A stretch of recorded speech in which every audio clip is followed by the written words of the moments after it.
길로 함께 가자. 모두의 자유가 숨쉬는 곳, 진정한 사랑이 꽃피는 곳, 오직 유일한 길 대신 예수 안에서 건강한 가정, 거룩한 나라 함께 이뤄가자. 마가복음 9장 50절 같이 봅니다. 소금은 좋은 것이로되 만일 소금이 그 맛을 잃으면 무엇으로 이를 짜게 하리요. 너희 속에 소금을 두고 서로 화목하라 하시니라. 아멘. 이 소금이라고 하는 게 뭘까? 이 소금이라고 하는 게 소금을 두고 서로 화목하라 했으니까 소금 두고 화목해야 되겠죠. 소금 뿌리면 안 되고, 사람한테 소금 뿌리면 우리나라에서는 좀 안 좋은 의미가 되는데, 소금을 뿌리면 안 되고, 그 골로새 4장 6절의 말씀에서도 이런 말씀이 있어요. 너희 말을 항상 은혜 가운데서 소금으로 맛을 냄과 같이 하라. 그리하면 각 사람에게 마땅히 대답할 것을 알리라. 이렇게 나와 있어요. 너희 말을 항상 은혜 가운데서 소금으로 맛을 냄과 같이 하라. 그러니까 말하고 소금하고 좀 같이 나오는 걸 볼 수가 있죠. 말하고 소금하고 같이. 그러니까 여기서 소금을 두고 서로 화목하라 그렇게 말하는 걸 봐서 복음, 그러니까 말은 말인데 기쁜 소식, 그러니까 기쁜 소식 되시는 예수님, 그러니까 소금이라고 하는 게, 소금은 그러니까 억지로 뭐 이렇게 어색하게 하라는 게 아니에요.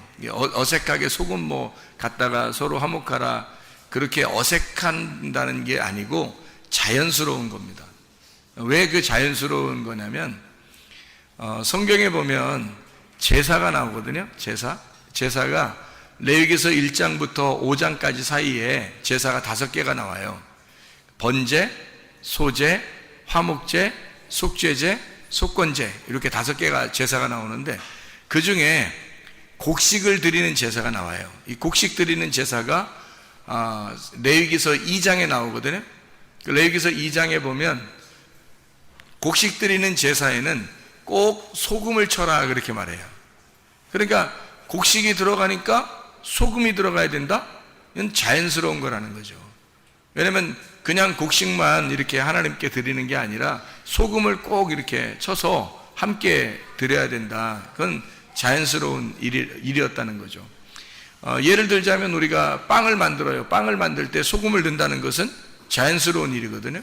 소금을 넣어야지 이게 간이 배기지, 간이 없으면 안 되잖아요. 그래서 소금을 맛을 내는 거거든요. 그러니까 맛을 낼 때 사용하는 거예요. 그래서 곡식을 제사 드릴 때는 소금이 꼭 들어가야 된다. 레위기서 2장 13절 말씀에 나와 있는 말씀입니다. 자, 그래서 우리가 이게 왜 자연스러움이라고 이야기하냐면, 이거를 왜 자연스러움이라고 얘기를 하냐면요, 이 복음이라고 하는 게 이 소금이라고 하는 거 있잖아요. 이게 말씀인데 그냥 말씀이 아니고 이게 올바른 말씀, 그러니까 그냥 말씀이 아니라 바른 말씀, 바른 교훈, 바른 말씀, 이것을 표현할 때 소금이라고 이렇게 얘기할 수가 있다는 거죠.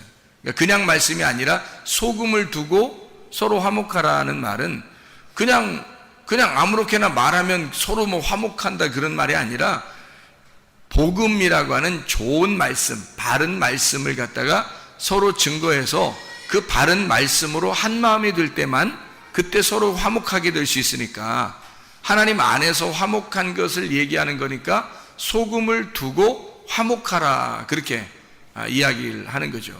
그래서 소금이라고 하는 게 자연스러움이다. 왜? 하나님께 제사를 드릴 때는 곡식을 드릴 때는 꼭 소금을 쳐야 된다라는 것을 이야기했듯이, 하나님도 소금이라는 게 자연스럽게 들어가야 된다는 것을 이야기하는 거죠. 이렇게 자연스럽게 예배를 드릴 때 소금이 들어가야 된다라고 하는 게 억지가 아니라는 거예요. 억지가 아니니까 우리는 이게 어색하고 뭐 힘들고 어렵고 그런 말씀들이 아니라는 거죠. 그러니까 말씀이, 복음의 말씀이 사실 우리에게는 훨씬 그걸 알려고 하는 사람, 간절한 마음을 가진 사람에게는 굉장히 자연스러운 말씀이라는 거죠. 그러니까 상식적으로 이게 통하는 말씀이라는 거예요. 비상식적인 게 아니죠. 하나님은 이 자연을 우리에게 다 주시고 이걸 비상식적으로 주신 게 아니라 상식적으로 주셨어요. 그래서 우리가 상식이 통하는 세상에서 살고 있다고. 우리가 이 자연을 보면 자연스러움, 그래서 자연스럽다 할 때 자연이란 말이에요. 그래서 사람이 자연스러운 거예요. 소금이 있다고 하는 건 자연스러움입니다. 하나님의 복음이라고 하는 건요, 우리 인간들이 하나님을 바라보려고 하는 사람들은 자연스러운 거예요. 근데 하나님 바라보려고 하지 않은 사람들은 그게 어색한 거예요. 억지가 되는 거죠. 근데 하나님 바라보려고 하는 사람은 자연스러움이 된다. 그 곡식으로 예배를 드린 사람이 있어요. 누굴까요? 가인입니다. 가인이 곡식으로 예배를 드렸어요. 하나님 받아줬어요? 안 받아줬어요? 안 받아줬어요. 아벨이 드린 거는 받았어요? 안 받아줬어요? 받아줬어요. 아벨이 드린 거는 받아줬고 가인이 드린 건 안 받아줬어요. 왜 안 받아줬을까? 가인이 드린 걸? 소금이 안 들어가서 그런 거예요. 소금이. 그러니까 하나님은 원래부터 이 소금이라고 하는 것을, 원래는 하나님은 소금을 넣고 하나님 앞에 드리기를 원했던 거예요. 그러니까 소금이 없이 곡식을 드린 거예요. 그게 이제 우리가 어떻게 그걸 알 수 있냐? 뭘 어떻게 알아요? 레위기 2장 13절에 보면 나오는 거지. 레위기 2장 13절에 보면 그 어린 양을 드릴 때는, 이 어린 양을 드릴 때는 그 피가 같이 드려야 되고요, 곡식을 드릴 때는 소금을 같이 드려야 되는 거예요. 그게 자연스러움이라는 거예요. 하나님의 입장에서는 자연스러운 걸 받는 거예요. 그죠? 그래서 아벨은 자연스럽게 어린 양을 드릴 때 피를 드린 거고 함께, 곡식을 드리는 가인에게서는 자연스러운 게 뭐예요? 소금을 같이 드려야 되는 거예요. 그래야 하나님이 받아주시는 걸. 레위기상 13절에 나와 있는 얘기니까 그러니까 아는 거지. 성경에서 써놓은 거니까 아는 거죠. 뭐 사람이 얘기하는 거 아니잖아요. 우리가 그냥 추측을 하는 거 아니잖아요. 성경에 써 있으니까 그걸 아는 거란 말이에요. 그 아담이라고 하는 사람이 원래 농사 졌어요, 안 졌어요? 농사 졌어요. 근데 에덴 동산에서 농사 졌는데 농사를 져본 적이 있어요, 없어요? 성경 그 창세기 2장에 아담이 만들어지거든요. 창세기 2장에. 그리고서 2장에 아담을 왜 만들었다고 나와요? 창세기 2장 5절에 농사하게 하려고 아담을 만들었다는 거예요.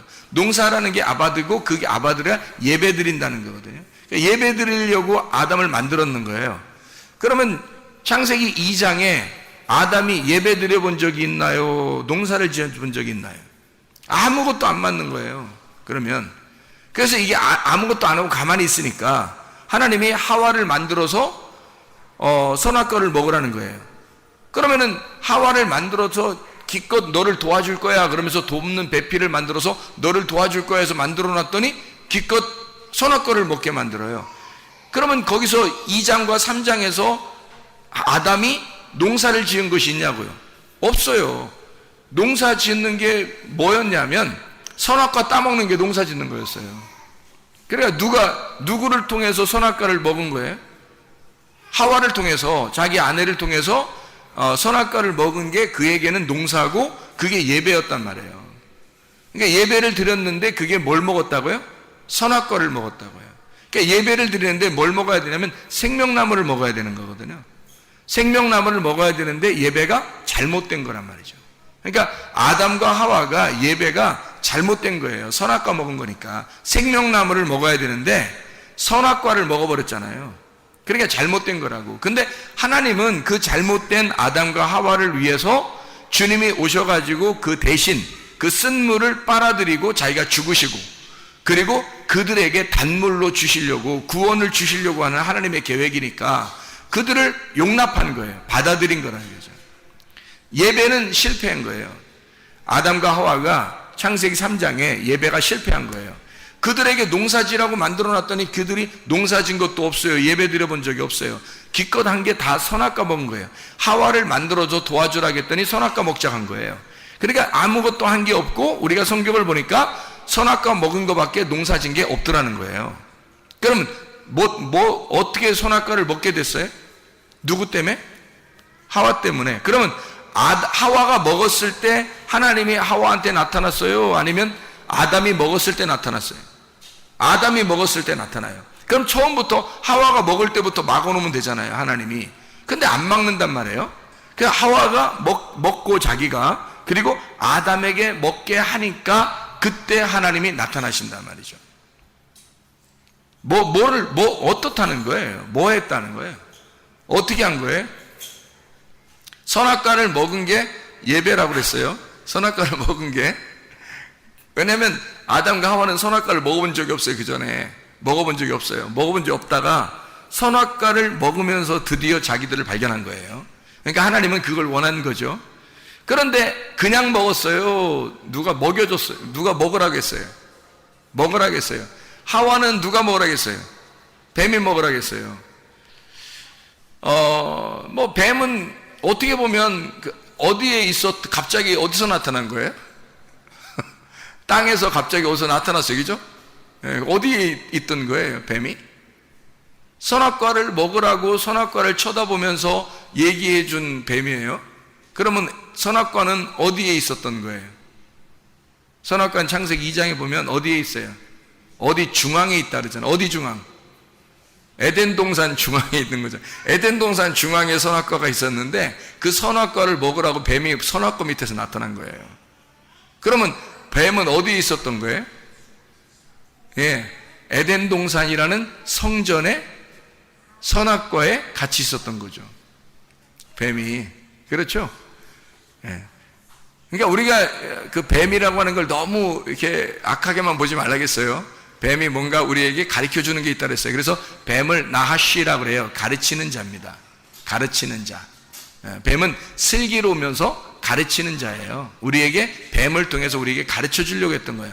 하와에게 하와가 몰랐으니까, 하와가 그 하나님에 대한 약속을 몰랐으니까 뱀이 와서 가르쳐 주는 거예요.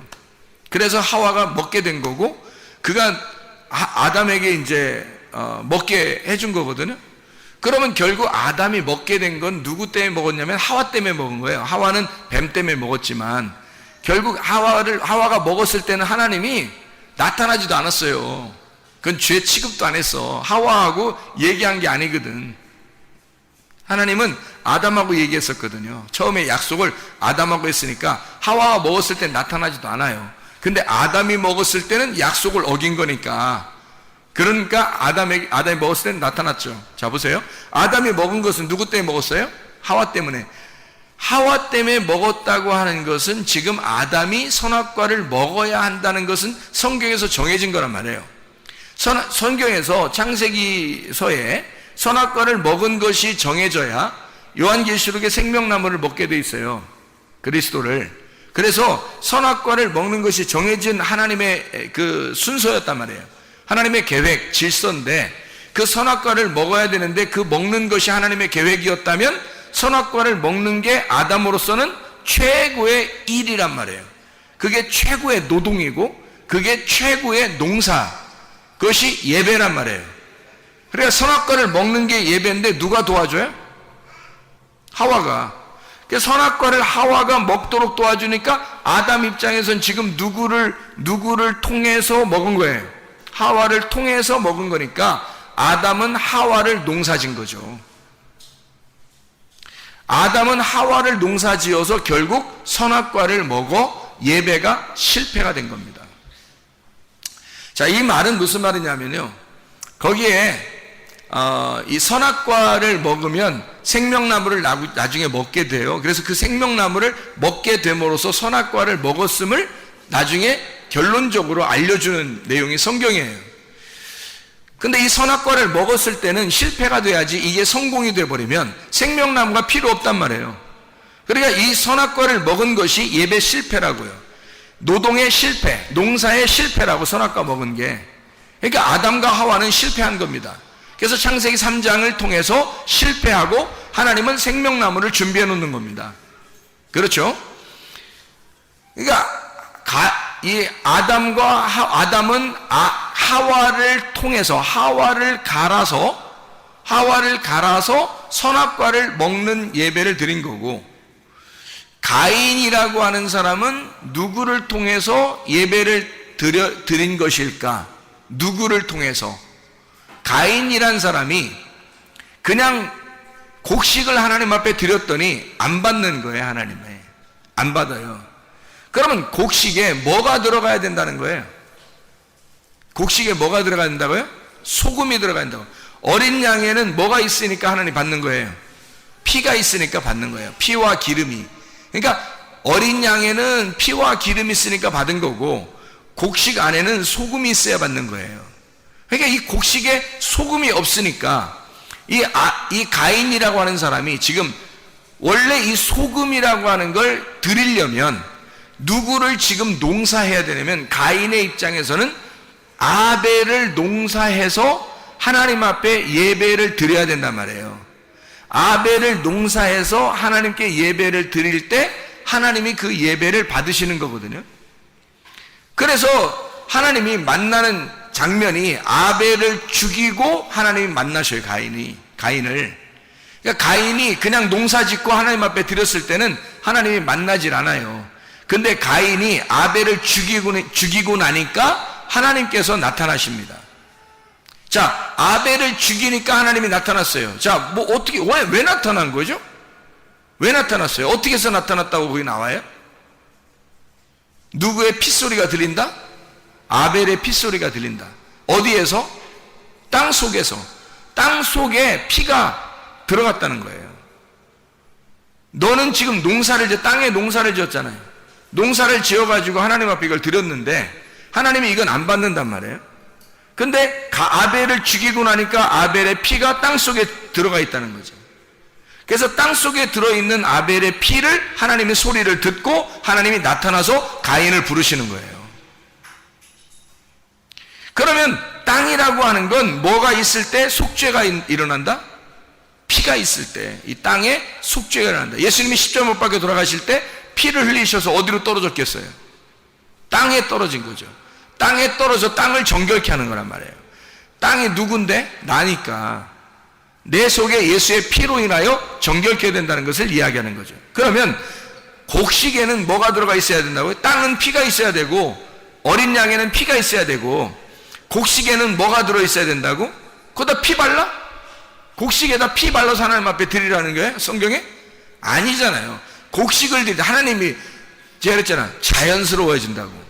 자연스러워야지 곡식을 갖다 하나님 앞에 드리면서 피를 갖다 뿌리고 드리면 좋겠냐. 하나님이 징그럽다 그러지. 자연스러워야지. 동물에는 피가 있는 거지만 곡식에는 소금이 있어야 된다는 말이에요. 그래서 하나님께 드릴 때, 곡식을 드릴 때는 자연스러운 곡식이 드릴 때 소금이 들어가야 하나님이 받는 거예요. 어린 양에 피가 있어서 그 피를 받는 것처럼 곡식에 소금이 있어야 소금을 받는 거라고요. 하나님이. 그러니까 곡식에는 상식적으로 비상식적이 아닙니다. 하나님은 자연스러운 거예요. 곡식 안에는 소금이 들어있어야 된다는 거예요. 그거를 하나님이 보시고 받아야 된다는 거죠. 그러니까 가인은 아벨을 농사져서 뭘 깨달았어야 되는 거예요. 아, 땅 속에는 피가 묻히는구나. 이게 피가 그 속에서 소리를 질러서 나오는구나. 그 복음을 소개해 주는 거구나. 그러면 그 아벨을 죽임으로써 뭘 깨달은 거예요? 복음을 깨달은 거죠. 그래서 곡식을 내가 드린 게 잘못 드렸구나. 이게 곡식 드린 게 아니라 어린 양을 들여서 피를 하나님 앞에 드리면 받았을 것이고, 내가 곡식을 차마 농사를 지어서 곡식을 드리는 거였다면 소금을 쳐서 드렸어야 되는 거구나 라는 걸 깨달은 거죠. 아벨을 죽이고 나서야 깨닫게 된 거라는 거죠. 자, 제가 이거를 왜 소금을 두고 서로 화목하라, 이 말은 복음이라고 하는 말씀, 이것이 우리에게는 자연스러움이고 이건 상식적이다 라고 제가 얘기를 했냐면, 양심에 대한 이야기를 하려고 그래서 그런 거예요. 양심 있냐 이런 말 하죠. 사람들이 뭔 얘기를 하다가 보면 너 양심 있냐 그 말 하죠. 저거 양심도 없어 이런 말 하고요. 너 진짜 양심 있냐 그런 말 하잖아요. 그래서 그 양심이라고 하는 게 양심이라고 하는 거는 그냥 다 가지고 있는 거예요. 누구나 다 가질 수 있는 건데, 가질 수 있지만 실제로는 누가 가지고 있는 게 하나님께서 말하는 성경에 있는 양심일까? 그 양심을 한번 찾아보려고 그러는 거예요. 양심 있냐 할 때 여러분 이거를 비상식적이라고 그래요. 양심 있냐 그럴 때 상식적인 걸 얘기해요. 상식적인 걸 얘기하는 거예요. 너 양심 있냐 그럴 때는 야 보편적으로 상식적으로 이렇게 하는 거야 라고 얘기할 때 너 양심 있냐 그렇게 하지, 이 전 지구상에 한 명만 하는 걸 갖다가 너 양심 있냐 그렇게 말하면 안 되는 거지. 전 지구상에 아무도 그렇게 하는 사람이 없는데 한 명만 딱 그래. 그럼 그걸 양심적이라고 말할 수는 없는 거죠. 모든 사람이 똑같이 생각하고 있는 거를 양심이라 그러는 거죠. 상식적이라는 얘기예요. 그 말은 자연스럽고 상식적이라는 얘기입니다. 하나님은 우리에게 비상식적인 분이 아니십니다. 무질서한 하나님이 아니십니다. 하나님은 완전히 자유하시고 자연스러우신 분이에요. 그래서 우리에게 억지로 어색하게 하나님 섬기고 어색하게 이렇게 하라고 하지 않어요. 그건 율법이에요. 그건 너희들이 스스로 만든 율법이고 거기에 너희가 갇혀 있는 거지. 그 안에서 뭘 발견해야 되냐면 양심을 발견해야 된다는 것입니다. 제가 율법 안에서 양심을 발견해서 여러분에게 내가 발견한 양심을 소개하고 싶은 거예요. 그건 상식입니다. 하나님을 만나는 사람들에게 아주 상식적인 거예요. 자연스럽고. 그래서 그 양심에 대한 이야기를 여러분에게 성경 몇 가지만 한번 찾고 같이 나누려고 하겠습니다. 요한복음 8장 9절 말씀이에요. 요한복음 8장 9절 말씀. 요한복음 8장은 간음한 여인에 대한 이야기가 쭉 나오거든요. 거기에 8장 9절에 이렇게 나와 있습니다. 그들이 이 말씀을 듣고 양심의 가책을 느껴 어른으로 시작하여 젊은이까지 하나씩 나가고 오직 예수와 그 가운데 섰는 여자만 남았더라. 양심이 발동된 겁니다. 양심이, 이 사람들은 지금 다 성경을 아는 사람들이에요, 모르는 사람들이에요? 성경을 아는 사람들이에요. 성경을 아는 사람들이니까 양심이 발동된 거예요. 그죠? 성경을 모르는 사람은 양심도 없을 수도 있어요. 성경에서 말하는 양심은 성경을 아는 사람에게 일어나는 겁니다. 성경을 아는 사람에게 있는 게 양심이에요. 성경도 모르는 사람, 교회도 안 다니는 사람, 성경도 모르는 사람인데 양심이 어디 있어요, 그 사람들에게? 근데 성경을 아는 사람에게는 우리 일반적인 양심이 아니라 일반적인 양심 모든 사람이 가지고 있지만 성경의 양심은 교회 다니는 사람들에게만, 말씀을 듣는 사람들에게만 있는 거라는 거죠. 이 성경의 양심을 깨달으니까 자기의 발등을 찍는 거예요. 다른 사람을 죽일 수가 없는 거예요. 자기 양심이 발동됐단 말이에요. 그리고 돌아간 거예요. 자, 사도행전 23장 1절 말씀 봅니다. 사도행전 23장 1절 말씀. 거기에도 23장 1절, 사도행전 23장 1절 말씀 보니까 바울이 공회를 주목하여 이르되 여러분 형제들아 오늘까지 나는 범사의 양심을 따라 하나님을 섬겼노라 그랬어요. 그냥 우리가 일반적인 양심이라 그러면 하나님을 섬긴다는 말이 안 맞죠. 양심이라는 말하고 하나님을 섬긴다는 말하고 같이 놨잖아요. 그러면 양심을 통해서 하나님을 섬겼다는 거예요. 그러면 하나님을 섬기는 것이 양심이 들어가야 섬긴다는 얘기예요. 그렇죠? 양심이 들어가야 하나님을 섬길 수 있다는 거예요. 그러면 성경의 양심은 다르다는 것이죠. 세상 일반적인 양심이 아니라는 거예요. 제가 몇 가지만 또 한번 찾아보면 많이 안 찾을 테니까 성경 몇 가지만, 24장 16절, 사도행전 24장 16절 말씀. 이것으로 말미암아 나도 하나님과 사람에 대하여 항상 양심의 거리낌이 없기를 힘쓰나이다. 이렇게 이야기를 했죠. 자, 로마서를 가보겠습니다. 로마서 2장 15절. 로마서 2장 15절에 14절부터 보면요, 율법 없는 이방인이 본성으로 율법 일을 행할 때에는 이 사람은 율법이 없어도 자기가 자기에게 율법이 되는데 이런 이들은 그 양심이 증거가 되어 그 생각들이 서로 혹은 고발하며 혹은 변명하여 그 마음에 새긴 율법의 행위를 나타내느니라. 무슨 말이냐면요, 양심이라는 것이 발동되면 율법이라고 하는 것이 함께 일을 하기 시작해서 양심을 통해서 자기를 심판해 버린다는 거예요. 양심이. 그러니까 일반적인 교회 안 다니는 사람도 양심이란 일반적인 양심은 있어요. 누가 준 거예요? 다 그게? 양심이? 하나님이 주신 거예요. 하나님이 다 이방인들에게도 양심을 주셨기 때문에 그 사람들은 율법이 없어요. 율법이 없는데도 양심상 안 되는 거야. 이게 일반적인 도덕적인 양심으로도 이게 율법이 발동된단 말이에요. 이게 하물며 교회 다니는 사람들의 율법으로 양심이 발동된다는 것은 하나님의 일하고 연결되는 거죠. 선한 양심이라 그래서 바울은 선한 양심이라고 그래서 그렇게 고백을 해요. 자, 우리 성경 로마서 9장 1절입니다. 로마서 9장 1절. 내가 그리스도 안에서 참말을 하고 거짓말을 아니하노라. 나에게 큰 근심이 있는 것과 마음에 그치지 않는 고통이 있는 것을 내 양심이 성령 안에서 나와 더불어 증언한다 그랬거든요.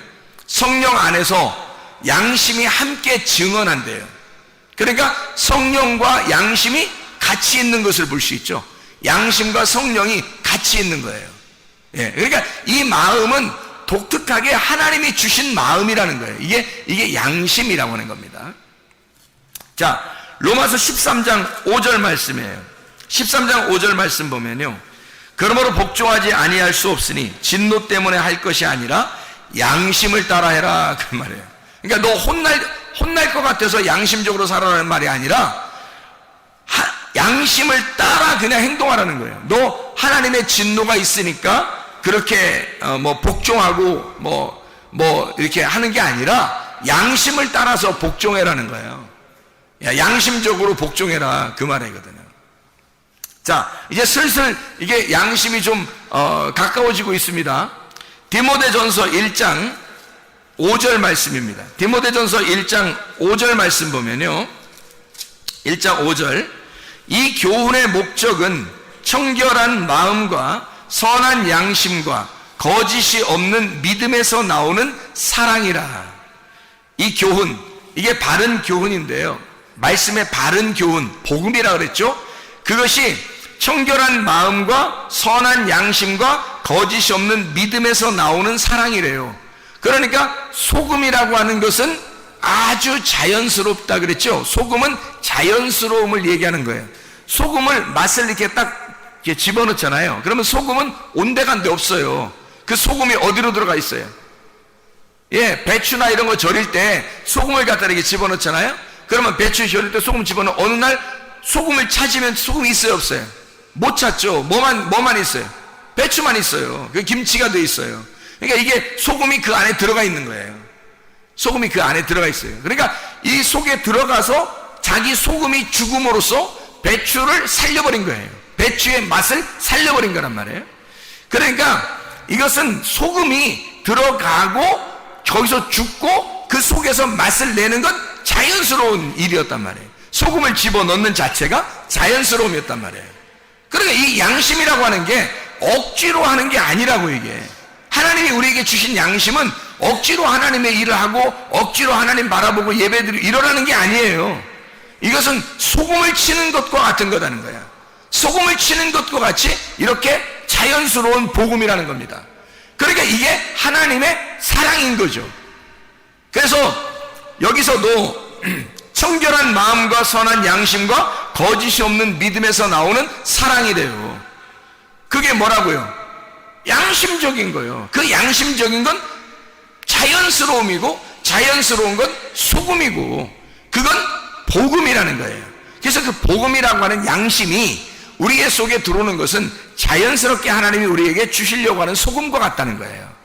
자, 또 봅니다. 디모데전서 1장 19절 말씀이에요. 믿음과 착한 양심을 가져라. 어떤 이들은 이 양심을 버렸고 그 믿음에 관하여는 파선하였느니라. 아유, 양심도 깨질 수가 있네요. 양심도 깨질 수가 있어요. 그러니까 믿음과 착한 양심이 같이 나오죠. 그럼 믿음하고 양심이라는 게 같이 활동하는 거라는 거예요. 그러면 착한 양심, 선한 양심, 착한 양심이라고 하는 건 믿음하고 함께 공존해서 일을 하는 거라는 거예요. 그럼 여러분이 믿음이 있다 그러면 반드시 뭐가 있어야 된다는 거예요? 착한 양심이 있어야 된다는 거죠. 사람들이 가지고 있는 양심적으로 해, 그건 뭐 당연히 있어야 되는 거고. 자, 남편이 아내에게 대할 때 양심적으로 대해야 되겠죠. 아내가 남편을 대할 때 양심적으로 대해야 되겠죠. 그 양심보다 훨씬 더 중요한 성경 기절이 착한 양심이에요. 그런데 이 착한 양심은 뭐하고 함께 일한다고요? 믿음하고 함께 일한다고요. 그러니까 그냥 착하게 양심으로 대하는 게 아니라 착한 양심으로 대하고, 착한 양심은 믿음과 함께 대하라는 거예요. 그것이 하나님의 양심이라는 거예요. 우리의 양심이 아니고. 그러니까 우리 양심을 얘기하려고 성경을 썼겠냐고, 너 양심적으로 살아라고. 그게 아니라 양심적인 건 하나님이 주신 건데, 그 하나님이 주신 이것은 소금과 같이 자연스럽게 흘러 들어와야 된다는 거죠, 우리한테. 이것이. 근데 그게 믿음과 함께 들어오는 거라는 거죠. 그게 착한 양심이라고 하는 겁니다. 자, 디모데전서 3장 9절 말씀입니다. 깨끗한 양심에 믿음의 비밀을 가진 자라야 할지니. 감독이 그렇고 집사가 그래요. 이게 어떤 사람이냐면, 감독이나 집사는 교회에서 깨끗한 양심에 믿음의 비밀을 가지고 있어야 된다는 거예요. 그러면 깨끗한 양심과 믿음의 비밀이 함께 나오네요. 이렇게 같이 나오잖아요. 그러니까 믿음이 있다고 하면서 양심적이지 않거나. 제가 옛날에 양심적이지 못했어요. 제가 옛날에 양심적이지 못했다고. 그 내가 양심적으로 바뀌니까 이젠 알겠는 거예요. 무슨 말인가, 이게 성경이 무슨 말인가 알겠는 거예요. 믿음이 들어오니까 양심이 들어오더라는 거예요. 나한테 하나님의 양심이 내게 들어오더라는 거예요. 믿음이 들어오니까 하나님의 양심이 들어오더라는 거예요. 그래서 알게 된 거예요. 이게 저는 양심적이지 않았습니다. 일부러도 양심적이지 않게 생활하려고 한 적도 많았어요. 그러면서도 나 예수님 믿었으니까 천국은 어느 날 가겠지, 이렇게 비양심적으로 또 생각도 했어요. 그렇게 살던 사람인데, 믿음을 갖게 되니까, 은혜를 받아 회개하고 믿음을 갖게 되니까 양심이 들어오더라는 거예요. 나도 모르게 착한 양심이 들어오더라는 거예요. 그러니까 이 속에서 바뀌어 있는 거예요. 뭔가 달라요. 뭔가 이상하게 달라진 거야. 내가 나를 봐도 달라진 것 같고, 주님 앞에 이렇게 교제해도 다르고요. 주님과 교제하는 게 뭘로 교제하겠어요? 말씀으로 교제하는 거죠. 달라요, 이상하게. 그러니까 믿음과 양심이 함께 있더라는 얘기입니다. 자, 우리 베드로전서 2장 9절 말씀, 베드로전서 2장 9절 말씀. 그러나 너희는 택하신 족속이요 왕같은 제사장들이요 거룩한 나라요 그의 소유된 백성이니, 이는 너희를 어두운 데서 불러내어 그의 기이한 빛에 들어가게 하신 이의 아름다운 덕을 선포하게 하려 함이니라. 베드로전서 3장 16절 봅니다.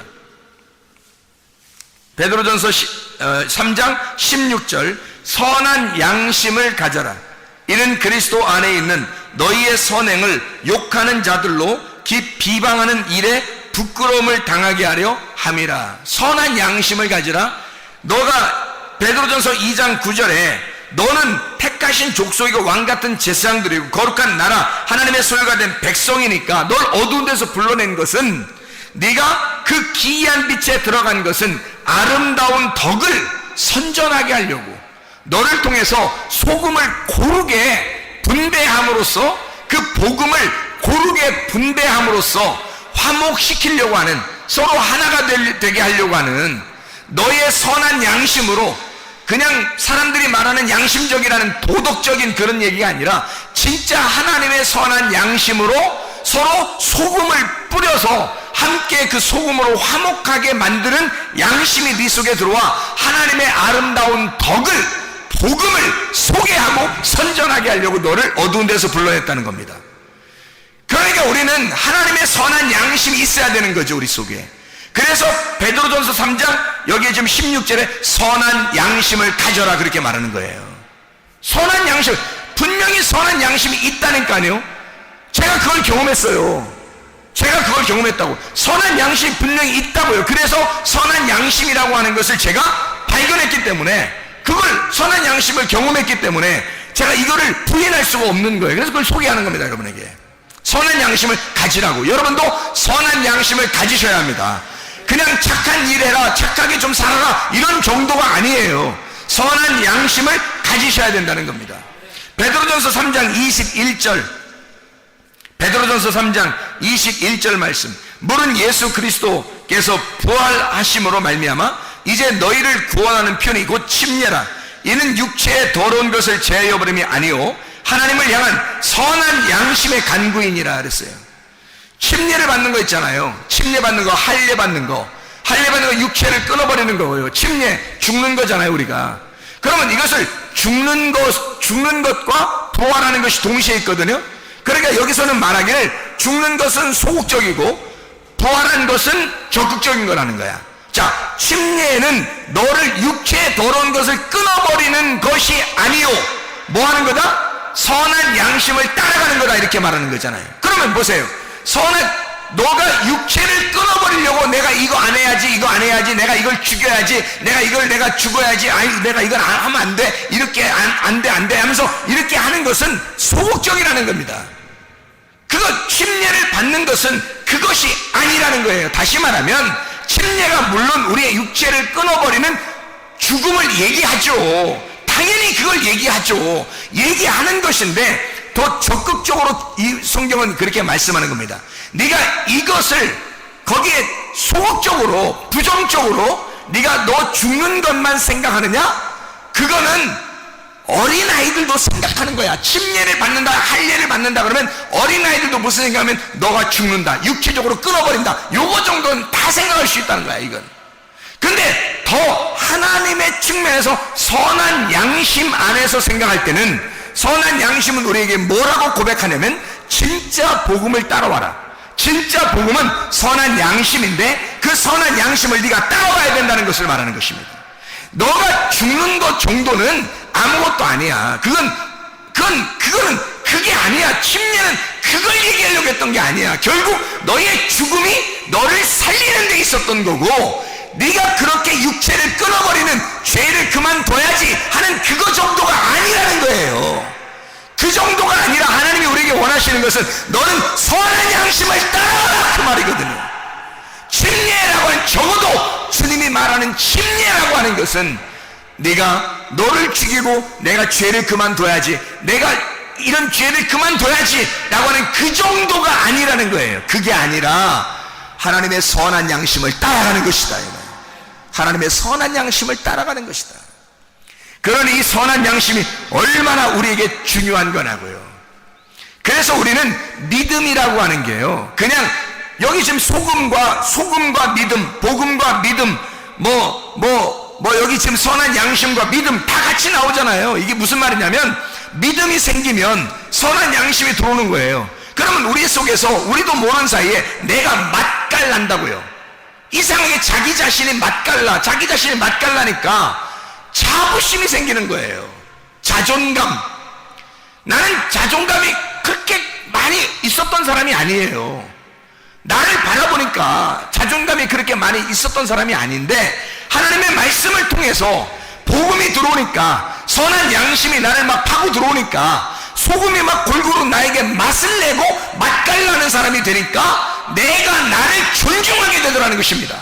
내가 나를 존중하니까 이런 범죄를 안 하는 것 정도는 우스운 거고, 하나님의 선한 양심을 따라가는 자가 되더라는 말이지.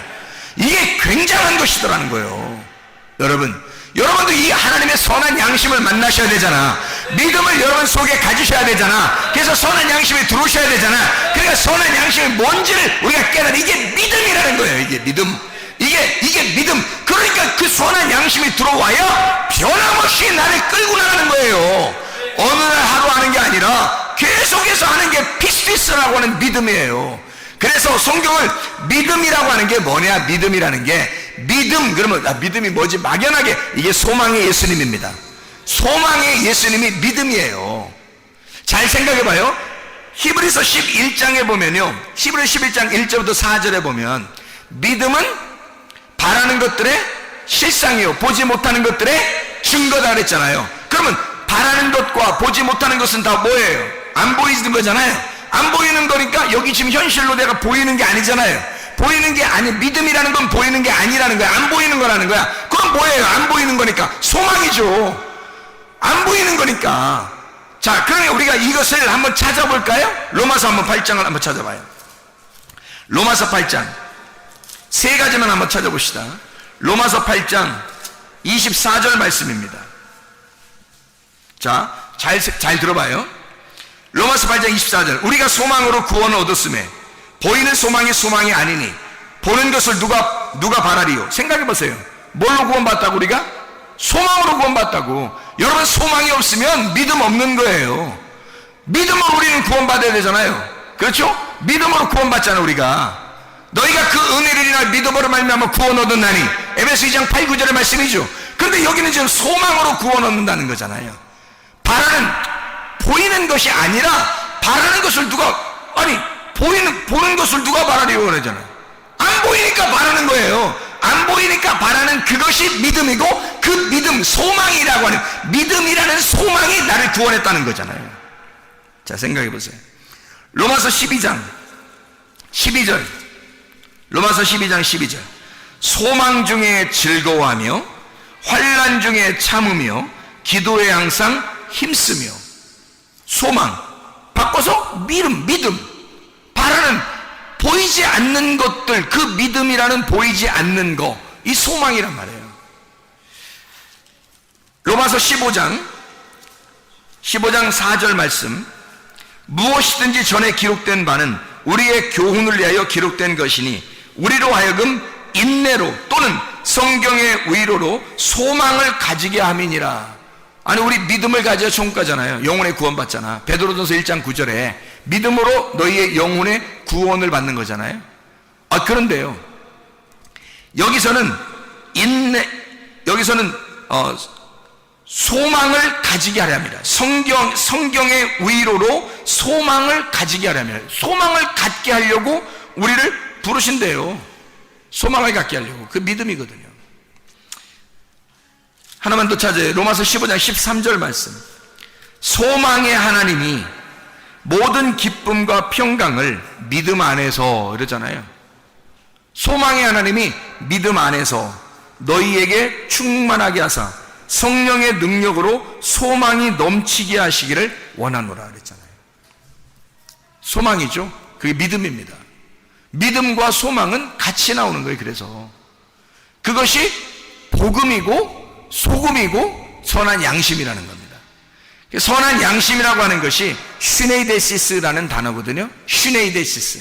이 슈네이데시스라고 하는 것은 공통적으로 함께 도덕적인 어떤 의식을 갖는 참된 진리를 말합니다. 옳은 분별력을 선한 양심, 슈네이데시스, 양심이라 그렇게 말해요. 그러니까 밖에 있는 사람들이 얘기하는 게 아니라 진리를 가지고 하늘적인 땅의 지각이 아니라 하늘적인 지각을 갖는 거, 하늘적인 지각을 갖는 걸 선한 양심이라 그러는 거예요. 사람들은 누구나 다 양심을 가지고 있어요. 너 양심 있냐? 그렇게 말하잖아요. 그런데 하나님이 주시는 양심이 있다고. 그거를 여러분과 제가 가지고 있어야 된다고요. 제가 그것이 없었는데 믿음을 가지니까 소망이 있고, 소망을 가지니까 믿음이 있는 거예요. 소망과 믿음이 함께 같은 거였다는 거죠. 왜냐하면 내가 여기서 지금 현실로 가지고 있었던 것이 아니라 하나님이 주시는, 바라는 것을, 보이지 않는 걸 주는 거란 말이에요. 내가 바라는 것이 그거였는데 하나님이 그걸 보이지 않는 걸 주시더란 말이에요. 그게 믿음과 소망이었다는 거죠. 근데 믿음이 소망이었고 소망이 믿음이었다는 거예요. 그게 선한 양심이었다는 거죠. 그 선한 양심을 하나님이 주시니까 사람이 어떻게 변하겠어요? 양심적으로 변하는 거예요. 사람이 양심적으로. 근데 세상적인 도덕적 양심이 아니라 하늘적인 지각을 갖게 되더라는 거예요. 하늘적인 양심이 내게 오더라는 겁니다. 그래서 슈네이데시스를 보니까 이 슈네이데시스가 슈네이도에서 왔는데요. 슈네이도라고 하는 것은 쉰이라는 말하고 에이도라는 말의 합성어예요. 쉰이라는 말은 함께라는 말이거든요. 쉰이라는 말, 함께, 같이, 곁에서 하나된, 하나된, 같이, 함께. 에이도라는 말은 보인다 말이거든요. 본다라는 말이에요. 에이도는 본다, 깨닫는다, 이해한다는 거예요. 자, 보세요. 그러면 양심, 그럼 뭐라고요? 시네이도, 함께 보는 걸 말하는 거예요. 누구하고 보는 걸 말하는 거예요? 하나님과 함께 보는 걸 말하는 거예요. 그게 생기더라는 거예요. 지금 제가 여러분에게 말씀드리고 싶은 건 이겁니다. 하나님은 비상식적으로 우리에게 대하지 않습니다. 아주 자연스럽고 아주 상식적으로 우리에게 대하신다는 거죠. 곡식에는 소금이 들어가야 하는 것처럼, 동물에는 피가 있는 것처럼 하나님이 받으시는 것도 억지로 이상한 걸 받고 그러지 않는다는 말입니다. 하나님은 그 복음의 말씀이 우리에게 선한 양심이 되어 하늘의 지각이 내려오게 하고, 그 하늘의 지각이라는 그 양심은 반드시 우리에게 뭘 알게 하느냐면 하나님과 함께 보는 눈을 주시는 거예요. 하나님과 함께 깨닫게 하는 눈을 주시는 거예요. 그게 왔다는 겁니다. 저에게 그게 내가 회개하고 은혜를 하나님 앞에 구하니까 주님이 믿음이라는 걸 주시고 소망이라는 걸 주시더라는 말이야. 함께 뭐가 왔냐면 시네이도라는 양심이 오더라는 거예요. 그 하나님의 상식, 하나님의 그 화목함, 그 상식이 내게 오더라는 거예요. 하나님의 보는 그 눈이 오더라는 거예요. 그래서 시네이도, 하나님과 함께 보는 눈이 열리기 시작하는 거예요.